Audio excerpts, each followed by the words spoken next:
Hi, this is J.K. Anand. Welcome to back Edu Anand. Okay, dear student, I have taught you active into passive and all types of composition. And today I have brought for you most important chapter, just as time tense. This is most important for not only 9, 10, 11, 12th, but also all types of competitive examination. Okay तो देखिए, आज मैं आप लोगों के लिए बहुत ही महत्वपूर्ण चैप्टर लेके आया हूँ, जिस चैप्टर का नाम है टाइम एंड टेंस। मैं आप लोगों को टेंस पढ़ा चुका हूँ। जैसा कि मैं आपको बताया कि there are many difference between time and tense. Time जो है यह एक अपरिमित वस्तु है जिसे व्यक्त करने के लिए प्रत्येक भाषा में मनुष्य के द्वारा एक रूप निर्धारित किया गया है, जिसे हम टेंस कहते हैं।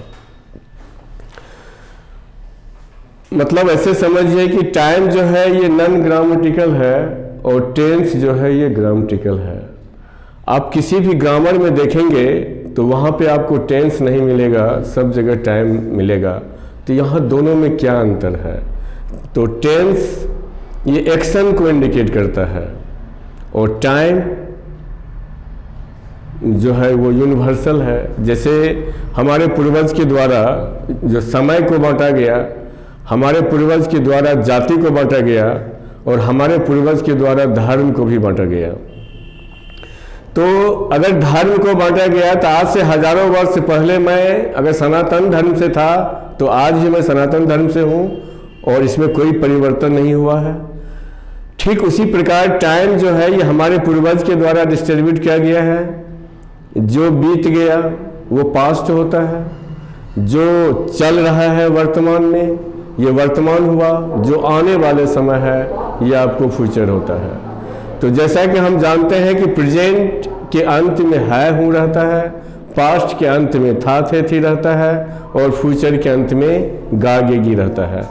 तो इसमें देखिए कि ये टाइम टेंस जो है एक लंबा सा चैप्टर है, बड़ा सा चैप्टर है। इसमें सबसे पहली बात है कि टेंस की नॉलेज होना चाहिए। जब तक आपको टेंस का नॉलेज नहीं होगा तब तक आप टाइम टेंस से एडिटिंग या इसका एरर को आप नहीं पकड़ सकते हैं। तो अगर आपको मेरे ख्याल से टेंस का नॉलेज होना चाहिए, टेंस आपको पढ़ा दिया गया है और यदि नहीं देखे हैं तो अब वीडियो आप देख लेंगे।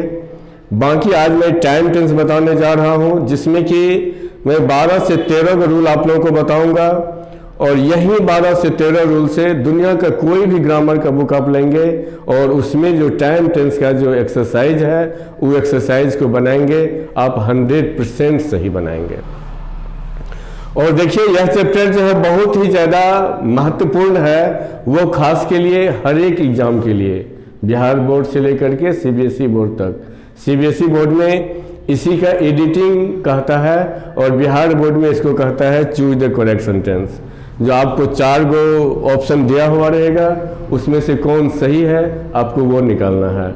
और सीबीएसई बोर्ड में आपको क्या करता है कि ये सेंटेंस बना हुआ है और उसमें कहता है कि एडिटिंग कहाँ है, कहाँ उसमें एरर है, उस एरर को आप चुनिए। उस एरर को आप इसी चैप्टर के द्वारा चुन सकते हैं। हाँ, तो देखिए कि इसमें मैं जैसा कहा कि 12-13 का रूल आप लोगों को मैं बताऊंगा, जिसमें कि देखिए पहला रूल है टेंस तो आपको आता है। अब मैं टाइम के अनुसार टेंस को मैं सेट करूंगा। देखिए अगर किसी भी वाक्य में जब आप एडिटिंग को बनाएंगे तो अगर किसी भी वाक्य में अगर लगा हुआ रहता है every day, every day, every week, every week, every month, every month, every year, every year, generally, usually, oftenly, always, daily, ये वर्ड जिस वाक्य में लगा हुआ रहेगा उस वाक्य को आपको हमेशा प्रेजेंट इंडेफिनिट टेंस में बनाना है। Every day, every week, every month, every year, generally, usually, oftenly, always और डेली, ये जिसमें भी लगा हुआ रहेगा उस वाक्य को आपको किसमें बनाना है? उस वाक्य को आपको बना देना है प्रेजेंट इंडेफिनिट में। और प्रेजेंट इंडेफिनिट टेंस का स्ट्रक्चर होता है सब्जेक्ट प्लस V1 या V5 प्लस ऑब्जेक्ट। अब जैसे देखिए कि आपके एग्जाम में कैसे क्वेश्चन दिया जाएगा, तो आपके एग्जाम में दिया जाएगा जैसे रहेगा कि he went to school every day, he went to school every day. B number में दे देगा he go to school every day. और सी में दे देगा आपको he goes to school every day, he goes to school every day. और आपको डी में दे देगा he is go to school every day. अब यहां देखेंगे आपको 4 ऑप्शन दिया जाता है और इसमें इसका क्वेश्चन के हेडलाइन में रहता है कि चूज द करेक्ट सेंटेंस। इसमें आपको चुनना है जो कौन इसमें सही है। तो यहां देखिए कि एवरी डे इंडिकेट करता है आज भी, ये प्रत्येक दिन को इंडिकेट करता है, मीन्स ये प्रेजेंट में बनेगा तो वेंट तो होगा नहीं। वेंट यहां इंडिकेट करता है पास्ट को, तो ये नहीं होगा। He go to school every day, he third person singular number, he third person singular number है, इसलिए यहाँ पे गो नहीं होकर के गोज होना चाहिए, तो ये भी गलत है। ये सी ऑप्शन जो है he goes to school every day, ये सही है क्योंकि according to present indefinite tense के रूल से हम बनाए हैं। तो एकदम आप लोगों को सिर्फ इस वर्ड को ध्यान में रखना है कि जिस वाक्य में every day, every week, every month, every year, generally, usually, oftenly, always, daily, ये जिस वाक्य में भी लगा हुआ रहेगा उस वाक्य को आपको हमेशा प्रेजेंट इंडेफिनिट टेंस के नियमानुसार ही बनाना है। तो आइए अब हम लोग इसको उतारिए आप लोग। नेक्स्ट रूल नंबर 2, सिर्फ टाइमिंग को पकड़िए, टाइम को पकड़ के और टेंस के आधार पर बना दीजिए, बस हो गया। जो जिस टाइम में है उसको वहाँ पे उस टेंस को वहाँ उस टाइम के अनुकूल आप ले जाइए, देखेंगे आपका वाक्य सही हो जाएगा। अब यहाँ पे देखिए कि दूसरा रूल नंबर 2 लिखा जाए तो क्या है कि जिस वाक्य में अगर आप जब वाक्य बनाएंगे तो कोई भी वाक्य में अगर आपको लगा हुआ है लास्ट डे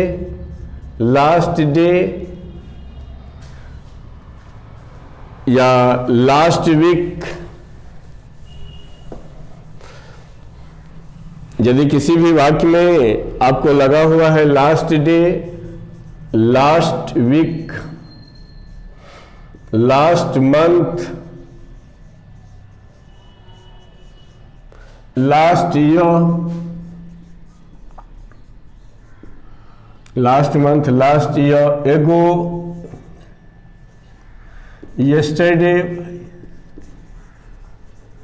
yesterday, या बिफोर इट। देखिए ये अगर वर्ड किसी भी वाक्य में लगा हुआ है, last day, last week, last month, last year, ago, yesterday या बिफोर इट, किसी भी वाक्य में लगा हुआ रहेगा तो इस वाक्य को हमेशा किसमें बनाना है? इस वाक्य को हमेशा बनाना है आपको पास्ट इंडेफिनिट टेंस में। तो पास्ट इंडेफिनिट टेंस से बनाना है तो पास्ट इंडेफिनिट टेंस का एसेटिव का स्ट्रक्चर है, मान लीजिए सब्जेक्ट प्लस V2 प्लस हो। अब देखिए कि आपके एग्जाम में दिया जाएगा, ए में जैसे दे देगा कि ही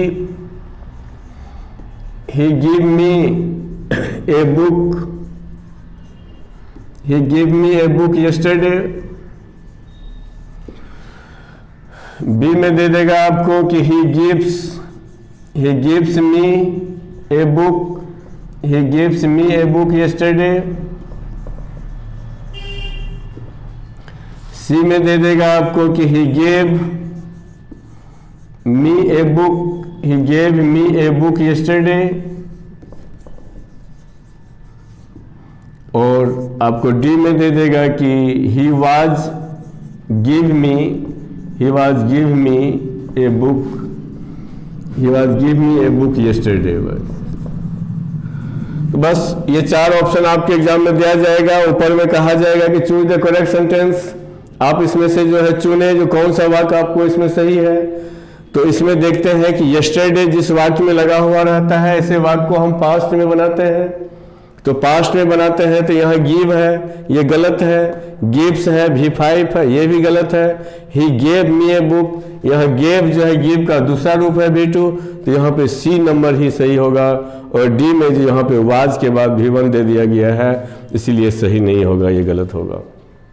तो बस आप यहाँ पे देख लिए कि टाइम के आधार पर last day, last week, last month, last year, ago, yesterday, before it, यह जिस वाक्य में भी लगा हुआ रहेगा उस वाक्य को हमेशा आपको पास्ट इंडेफिनिट में बना देना है।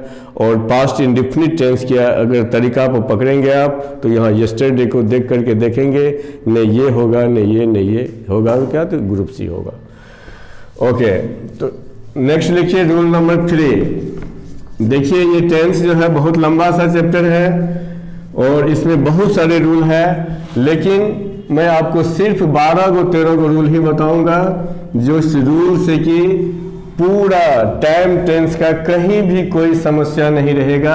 आप सिर्फ इस रूल को पढ़ो और इस रूल के आधार पर आप सेंटेंस को सेट करो, बस your problem will be solve easily. अब देखिए रूल 3, आप लोगों को रूल 3 में लिखना है कि यदि किसी वाक्य में the next day, next week,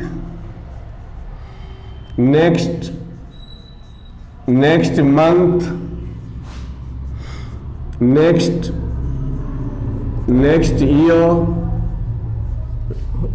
okay, next day, next week, next month, next year, या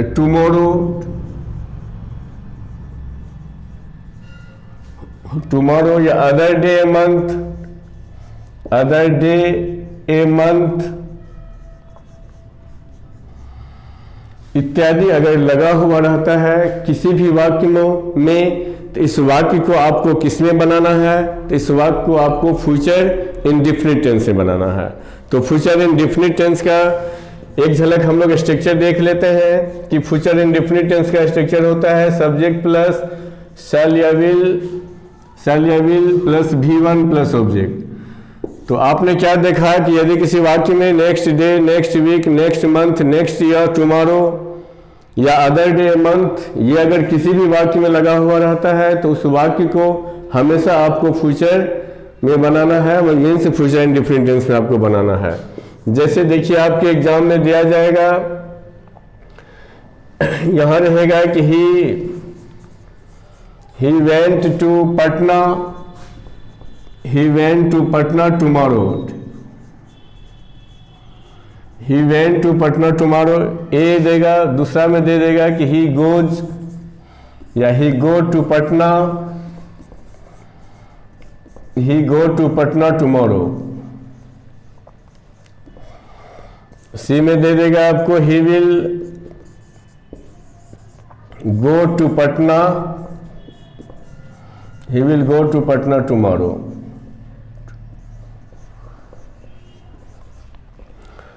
और आपको डी में दे देगा कि he goes to Patna tomorrow। he goes to Patna tomorrow।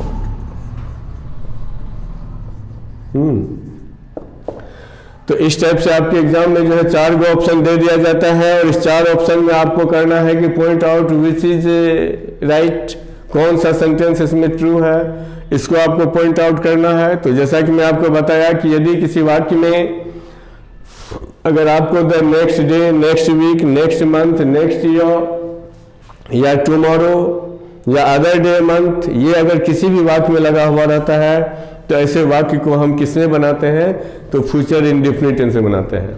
तो आइए इसमें आप देखिए, he went to Patna tomorrow, ये टुमारो मीन्स आने वाला कल है, यहाँ वेंट नहीं होगा। He go to Patna tomorrow, ये गो ये भी नहीं होगा। He will go to Patna tomorrow, वह कल पटना जाएगा। तो ये उसका भी ऑप्शन जो है, ये सी नंबर जो है वो 100% सही होगा। ओके, तो अब आप लोग लिखिए रूल 3 हो गया, रूल 4।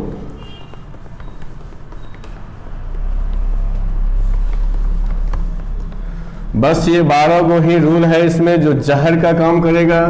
कोई भी किताब आपके पास है उसको उल्टाइए टाइम टेंस का सेट और मेरे रूल को पढ़िए, ये दिमाग में सेट कर लीजिए और टेंस के स्ट्रक्चर को रखिए और ये टाइम को देख करके टेंस को सेट कर दीजिए। आराम से कोई भी एरर आप किसी भी एग्जाम में आप आसानी से बना लेंगे। तो आते हैं हम लोग रूल 4 में। तो रूल 4 में देखिए कि कहता है कि यदि किसी वाक्य में बीते हुए बातों एवं घटनाओं का जिक्र हो, तो मीन्स ऐसा वाक्य जिस वाक्य से आपको लग रहा है कि ये बीत गया है, चाहे वो बात हो या कोई घटना हो, बीता हुआ का यदि चर्चा हो रहा है तो ऐसे वाक्य को हम ऐसे वाक्य को स्वतः हम पास्ट इंडिफरेंट टेंस से बनाते हैं। तो क्या है कि यदि वाक्य में बीते हुए बातों एवं घटनाओं का जिक्र हो, तो जैसे आपको ऑप्शन में दे दिया जाएगा, ए में देगा कि PT Nehru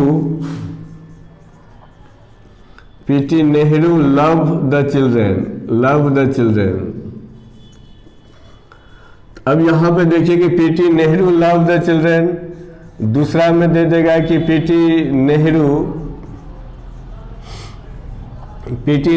loved the children. तीसरा में आपको दे देगा कि पीटी नेहरू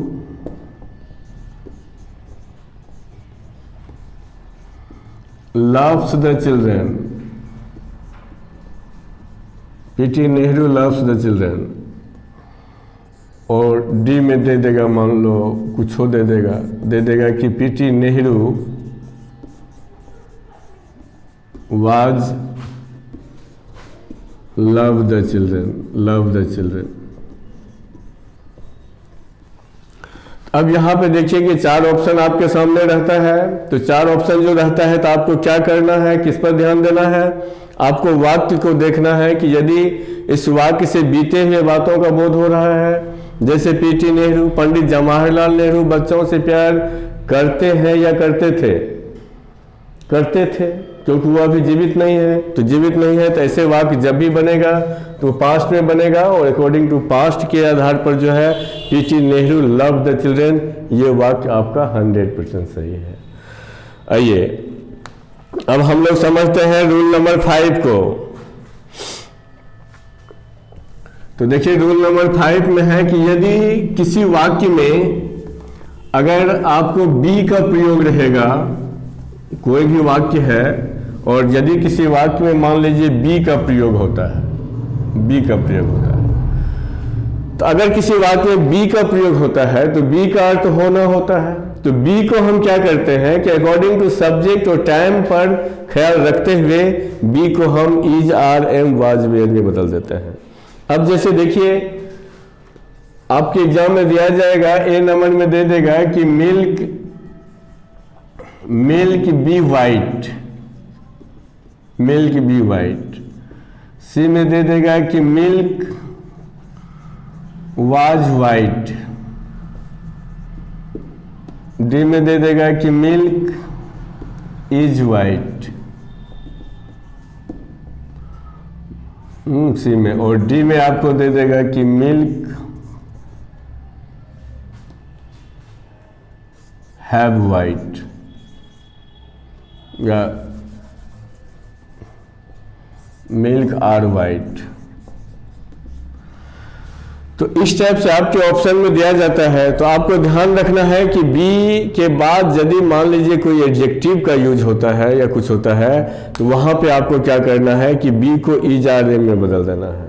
तो बी को इज, आर, एम में बदल देना है तो मिल्क बी वाइट ये तो होगा नहीं। मिल्क वाज वाइट, दूध विला होता था नहीं, ये तो नेचुरल है, होता है। मिल्क इज वाइट तो यही सही है। मिल्क आर वाइट, तो मिल्क अनकाउंटेबल नाउन है और अनकाउंटेबल नाउन जो होता है वो हमेशा सिंगुलर रूप में रहता है, ना कि वो प्लूरल रूप में रहता है। तो इसका सही आंसर क्या होगा, इसका सही आंसर हो जाएगा आपको सी नंबर हो जाएगा कि मिल्क इज वाइट। ओके, आइए अब रूल 6 में हम लोग जानते हैं।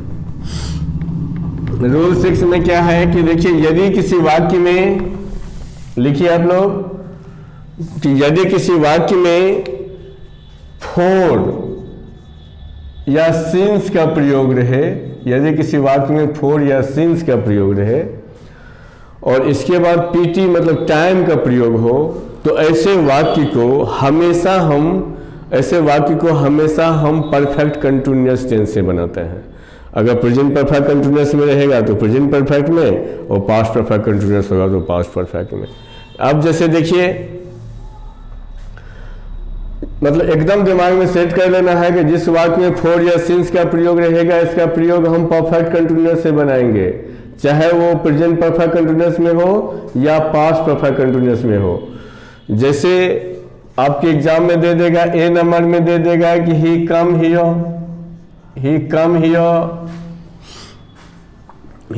हियर सिंस यस्टरडे, हो गया he come here since yesterday. B number में दे देगा कि he is coming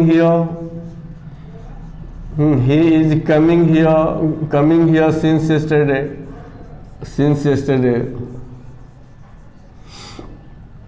C number में रहेगा कि he has been coming here since yesterday, since yesterday, he has been coming here since yesterday। और डी नंबर में आपको दे देगा कि he has come here since yesterday।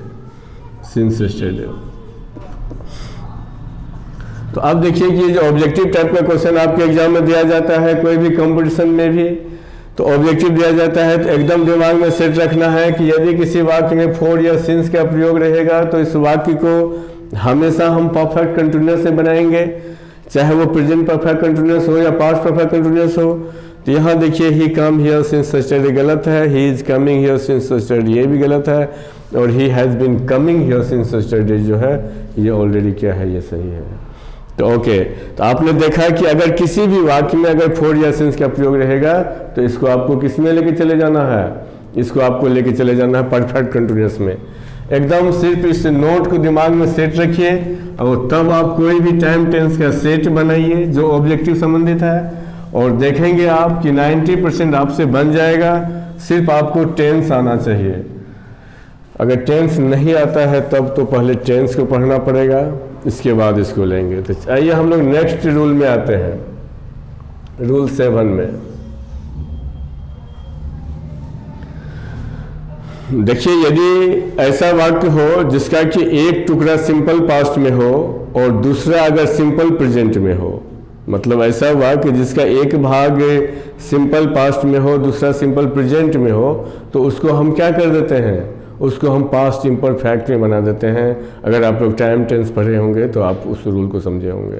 तो यदि किसी वाक्य का एक टुकड़ा अगर पास्ट में है, सिंपल पास्ट में है, और दूसरा अगर किसी में भी रहेगा तो उसको हम किस में दे देंगे, पास्ट इम्परफेक्ट में उसको लेके चले जाएंगे। और पास्ट इम्परफेक्ट का स्ट्रक्चर होता है सब्जेक्ट प्लस वाज या were plus before plus object. अब देखिए, जैसे आपके एग्जाम में इस टाइप से रहेगा कि I saw the boy who is playing cricket. I saw the boy who is playing cricket in the field. तो I saw the boy who is playing cricket in the field, ये A होगा। B number में इसी में दे देगा कि I saw the boy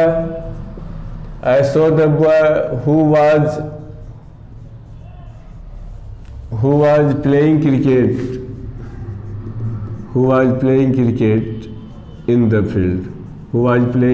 in the field।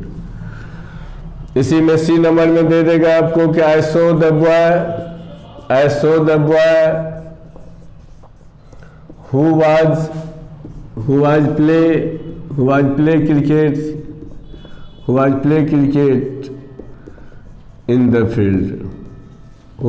cricket in the field। और डी नंबर में इसी में दे देगा कि नन ऑफ दीज दे देगा, इसमें से कोई सही नहीं है, नन ऑफ दीज। अब यहाँ पे देखिए कि ये 3 सेंटेंस है, तो 3 में से आपको देखना है कि कौन सेंटेंस सही है। तो जैसा कि आप जान रहे हैं कि अगर एक तरफ अगर पास्ट का वाक्य होगा तो दूसरा तरफ प्रेजेंट नहीं होगा, वह भी पास्ट में जाएगा।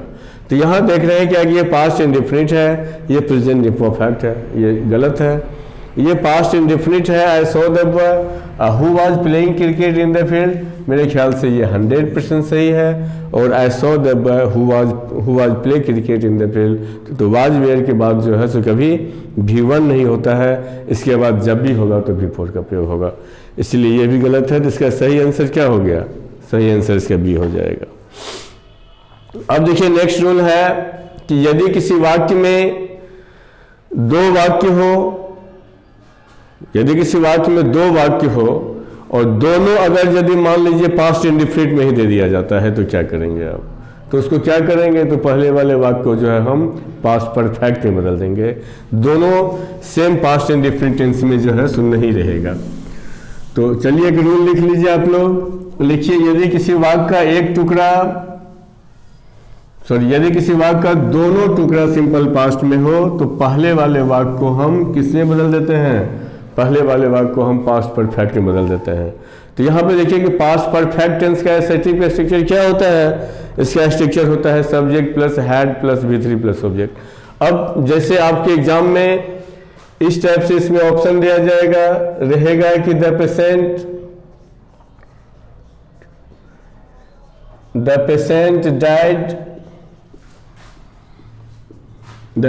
died before the doctor came here, before the doctor came here। अब यहाँ पे देखिए कि the patient died before the doctor came here, ये एक ऑप्शन देगा। दूसरा ऑप्शन में आपको दे देगा कि the patient had died before the doctor came here, तो ये एक ऑप्शन होगा। इसी में C नंबर में हो जाएगा आपको कि द पेशेंट, अगर इस टाइप से कोई दे देता है कि the patient had died before the doctor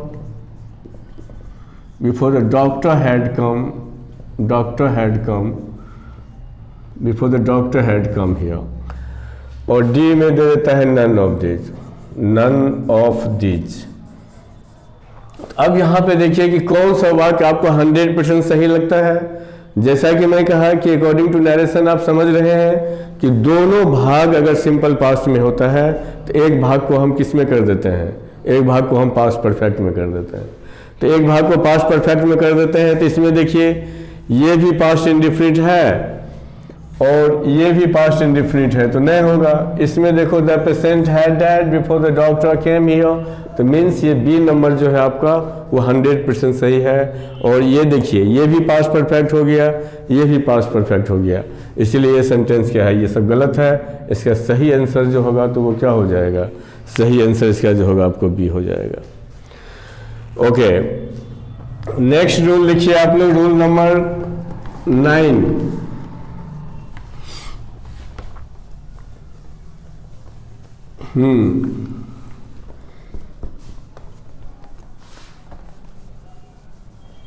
लिखिए यदि रूल नंबर नेक्स्ट रूल लिखिए कि क्या कर, यदि किसी वाक्य में never already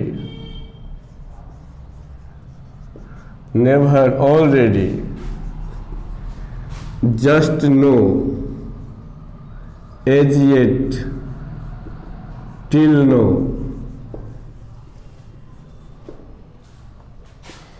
as soon as far as। तो क्या देखते हैं कि यदि किसी वाक्य में never, already, just now, as yet, till now, even now, even भी दे सकते हैं, इवन नो, या एज सुन एज या एज फॉर एज, अगर किसी भी वाक्य में लगा हुआ रहता है ये अगर किसी भी वाक्य में लगा हुआ रहेगा तो आपको ऐसे वाक्य को हमेशा प्रेजेंट परफेक्ट टेंस से बनाना है। तो अगर किसी भी वाक्य में नेवर रहेगा, ऑलरेडी रहेगा, जस्ट नो रहेगा, एज येट रहेगा, till now, even now, as soon as for as, अगर किसी में भी रहेगा तो आपको क्या करना है, आपको ऐसे वाक्य को प्रेजेंट परफेक्ट में बनाना है। तो देखिए प्रेजेंट परफेक्ट का एसएटीव का स्ट्रक्चर क्या होता है, सब्जेक्ट प्लस हैव या has plus verb 3 plus object. आपको इस आधार पर बना देना है यदि किसी भी वाक्य में अगर ये कोई भी वर्ड रहेगा तो। अब जैसे देखिए ए नंबर में दे देगा कि she never goes to Delhi, she never goes to Delhi. B number में दे देगा कि she has never go to Delhi, she has never go to Delhi. और सी नंबर में दे देगा कि आपको कि she has never gone to Delhi, never gone to Delhi. और डी नंबर में दे देगा कि she never go to Delhi, she never go to Delhi. तो अब क्या देखते हैं कि ये 4 ऑप्शन आपके एग्जाम में दे दिया जाएगा और इस 4 ऑप्शन में आपको चुनना है, चूज द करेक्ट सेंटेंस, कि चारों में से कौन सा 100% सही होगा। तो आपको देखना है कि सी नेवर गोज, तो ये नेवर जिसमें भी लगा हुआ रहेगा इस वाक्य को हम किसमें बनाते हैं, इस वाक्य को हम प्रेजेंट परफेक्ट में बनाते हैं। यहाँ देखिए सी हैज नेवर गो दे दिया है, जबकि हैव हैज के बाद हमेशा भीतरी होता है, ये भी गलत है। She has never gone to Delhi, ये सी नंबर जो होगा, ये सी नंबर आपको 100% सही होगा। ओके, उतार लिया आप लोग इसको। चलिए नेक्स्ट रूल 10 क्या है कि यदि किसी वाक्य में, नेक्स्ट रूल आप लोग लिखिए,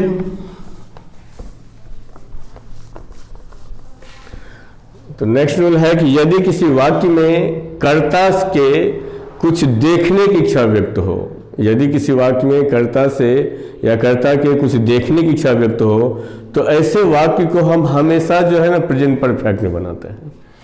क्योंकि देखिए देखना जो है, हम लोग किसी भी चीज़ों को एक बार ही में देख लेते हैं, पलक झपकते हमें जो देखना होता है हम देख लेते हैं। तो यदि पलक मेरा झपक जाता है तो यह हमेशा पूर्ण वर्तमान काल होता है। इसीलिए जब भी देखने की प्रक्रिया जब भी होगी तो ऐसे वाक्य को हम हमेशा प्रेजेंट परफेक्ट टेंस के नियमानुसार बनाएंगे। जैसे देखिए आपके एग्जाम में रहेगा he visit the Taj Mahal, he visited the Taj Mahal 3 times, 3 times। तो he visited the Taj Mahal 3 times, A option. दूसरा में दे देगा कि he visits the Taj Mahal, he visits the Taj Mahal, Mahal 3 times, हो गया 3 times। सी number में दे देगा कि he has visited the Taj Mahal, visited the Taj Mahal 3 times, he has visited the Taj Mahal 3 times। और D number में दे देगा मान लो none of these। तो अब यहाँ पे देखिए कि देखना में सी हो या लुक हो या विजिट हो, कुछ भी हो, तो ये जब भी यूज होगा किसी भी सेंटेंस में तो ऐसे सेंटेंस को हम प्रेजेंट परफेक्ट में बनाएंगे। तो प्रेजेंट परफेक्ट में बनाएंगे तो he has visited Taj Mahal 3 times, इसमें क्या होगा कि इसका सी नंबर जो होगा वो 100% आपका सही होगा। ओके, तो आपने क्या देखा कि यदि किसी वाक्य में कर्ता के कुछ देखने की इच्छा व्यक्त होता है तो ऐसे वाक्य को हम किसमें बनाते हैं, ऐसे वाक्य को हम हमेशा प्रेजेंट परफेक्ट टेंस के नाम से बनाते हैं। और प्रेजेंट परफेक्ट टेंस का एसएटीव का स्ट्रक्चर हो जाता है सब्जेक्ट प्लस हैव या has plus V3 plus object. तो आइए हम लोग नेक्स्ट रूल लेते हैं। नेक्स्ट रूल में देखिए कि यदि किसी वाक्य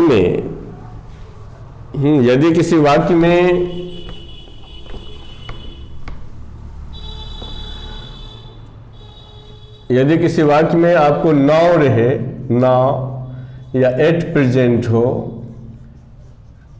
यदि नाउ हो, एट प्रेजेंट हो, या hurry up,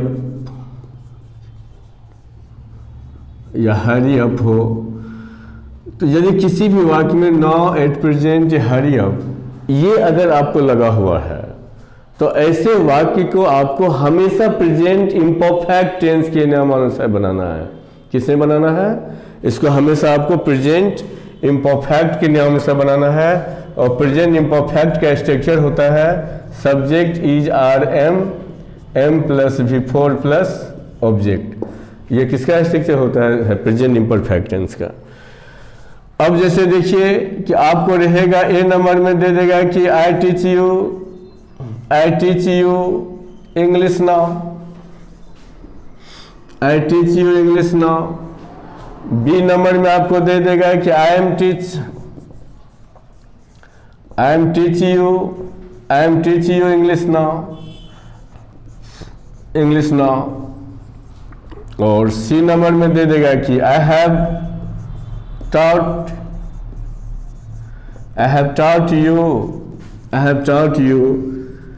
taught you English now। और डी नंबर में दे देगा कि I am teaching you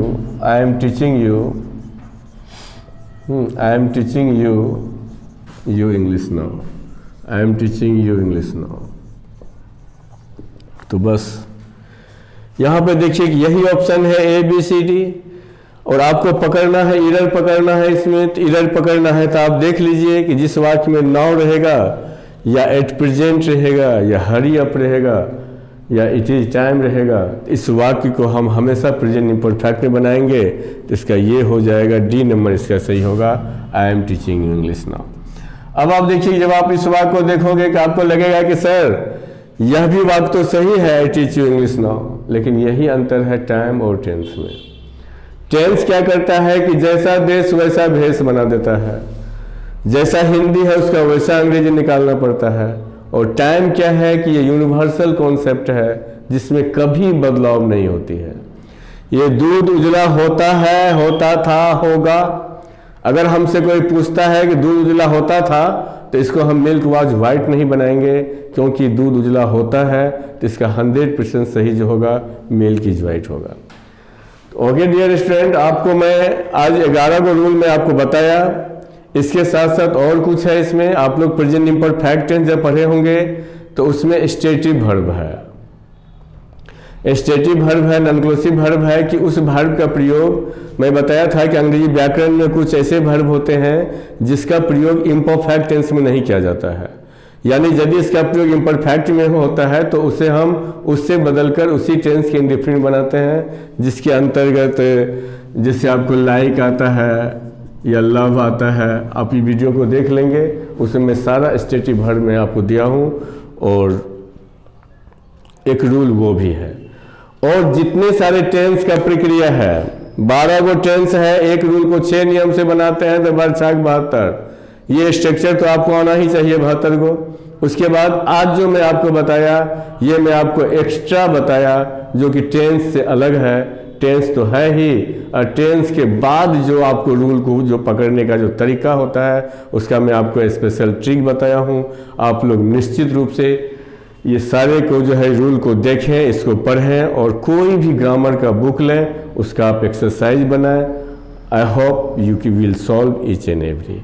okay, thank you. आप लोग मेरे वीडियो को देखें, लाइक करें, सब्सक्राइब करें। मैं आपके साथ हूँ। Good bye.